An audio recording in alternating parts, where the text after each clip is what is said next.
All right, welcome back to MMA Al Dente. I am here to talk about Matt Frevola versus Benoit Saint-Denis. Benoit Saint-Denis is 27 years old, 12-1 as a pro, and he's got 2 inches of height and 2 inches of reach over 33-year-old Frevola, who is 11-3-1. This is another fantastic matchup on the main card for a reason. I feel like the way these two have been going, this could be a headliner of a fight night event. But instead, here it is as a pay-per-view main card fight, and it should be fucking awesome.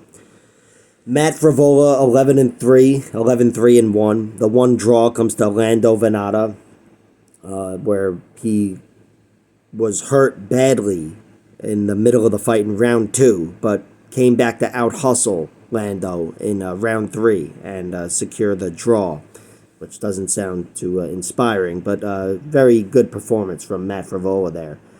And particularly getting hurt and surviving, because that's one of my doubts in him. He's got 3 losses. 2 of them are via knockout. Terrence McKinney knocked him out in 7 seconds. Just a clean knockout right away. And then Marco Polo Reyes knocked him out in about a minute or so. Now, that's not bad. Those are 2 dangerous guys, particularly Terrence McKinney. But Matt Frevola, for a guy that is 33 years old, it's not like he's had that much experience since then. I still have doubts about his chin. I just do. And then his one decision loss was to Arman Tsarukyan, which I suppose is very impressive that he went the distance. Because Arman is a very good, well-rounded fighter, high-level guy, and Frevola was able to hang with him there. I forget the circumstances of that fight. Might have been short notice as well. But Matt Frevola, he is a well-rounded guy, 4-3-4, 4 TKOs, 3 submissions, 4 decisions. 3 of his 4 TKOs come in his last 3 fights, I believe. Genaro Valdez, Atman Azaitar, and Drew Dober. And it's not just, a pace where he TKOs you down the stretch. He's dropping guys, all these guys. He's shown that he has leveled up in the power department. And overall, as a striker, he's just, I look at him and his name just, it seems like more of a threat as a striker. After you take out Drew Dober for the first time in over 10 years, that's a nice notch on your belt.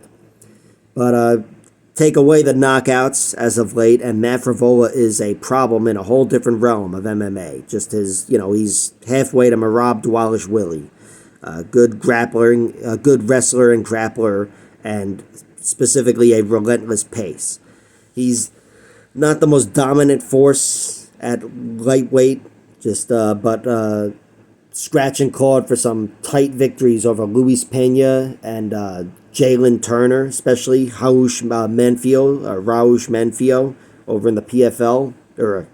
Actually, I think he was just cut a few days ago. But Matt Frevola, he's a well-rounded guy, and now power is in the picture. His submissions, he's not even known as a submission threat in the UFC, but I believe that's how he won to get onto the UFC from the Contender Series. He steamrolled the guy with an arm triangle choke, the guy Flores or something. But Frevola, he's a well-rounded guy, and I think he's got all the momentum going his way. The one thing that could stop him might just be his chin.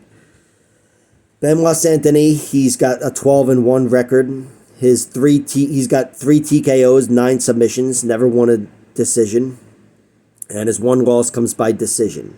It was up a weight class on short notice to Zaleski dos Santos, who is fucking awesome and also tested positive for a bunch of shit. So he's 12-0, pretty much, is my point. But Benoit Saint-Denis, very forgivable loss. However, it did showcase one thing, incredible toughness. Not saying this guy can't be finished, but I don't think it's ever going to be TKO due to him quitting. Not going to happen. Speaking of TKOs, he's got 3 of them, as I said. All 3 of them come in round 2. All 3 of them. Thiago Moises, Gabriel Miranda, and this guy Mario Said. And they all look somewhat similar.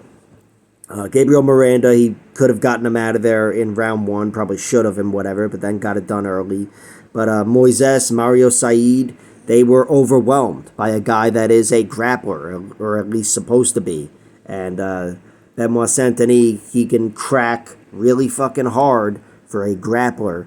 And yeah, he took the fight out of those guys, all of them, and TKO'd them against the cage. He's a problem on the feet. Definitely gonna have a hard time getting him out of there, that's for sure. And it seems like a lot of guys are gonna have a hard time withstanding what he's got to give. He's got 9 submission victories. I've seen a few of those in the UFC as well. Tapping out Ishmael Bonfim a few fights ago, 2 fights ago, whatever. That was very impressive. He face cranked him after kicking him a few dozen times.